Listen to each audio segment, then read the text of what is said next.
Bill Clinton sits there, and he waved at me once, he waved at her 3 times.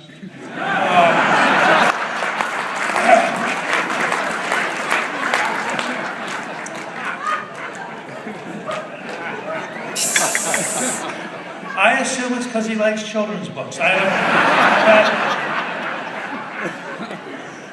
Obama was sort of staring at the ceiling, enduring the time he had to spend with mere mortals. Wow. Yep. And I listened to them speak. Well, and by the way, you got that last night. If you read carefully the syntax of his apology, he was apologizing for the fact that you were disappointed.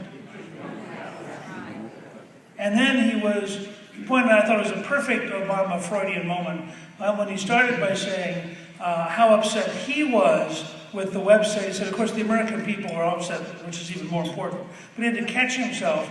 And what hit me, we watched both Bill and Barack speak.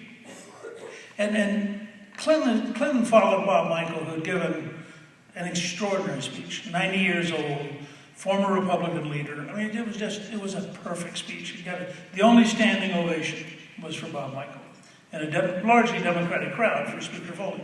But it was such a great speech. And Bill knew how to flow into it, how to recognize Michael, build up Michael, bond with everybody in the room, then tell a series of stories which were essentially Bill's interesting adventures with Tom Foley.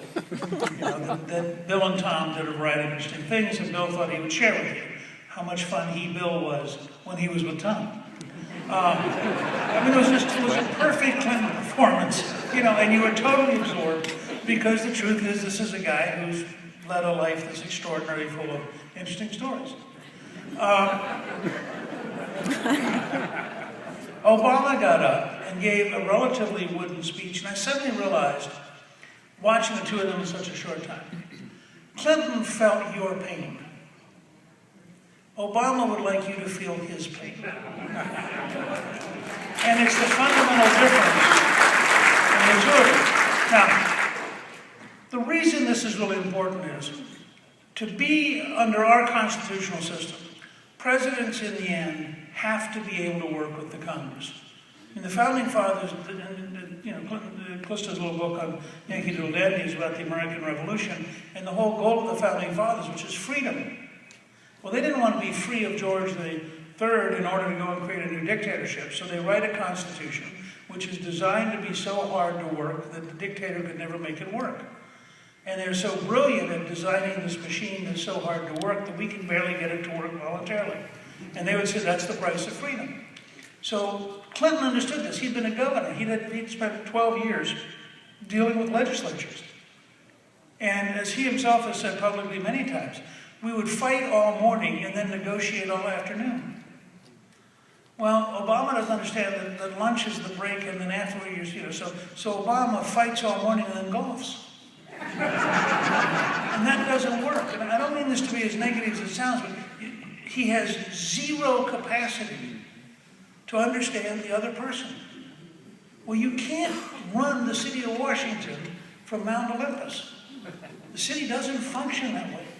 The Constitution gives enormous power to the Congress. Article 1 is the Congress. Section 1 is the House. The only legislative office named in the Constitution is the Speaker, who is third in line to be president after the president and vice president. These are big institutional offices. And so if you're going to get it to work, you got to have lunch, you got to have dinner, you got to hang out, you got to get to know each other. And if you don't do that, nothing works. And then if you combine that with a very radical agenda and you ram it through in a very partisan way in your first 2 years, you create such bitterness that you just waste the next 6 years fighting. And unless Obama takes a deep breath and decides he wants to learn some very hard lessons, the rest of his presidency will just get steadily worse.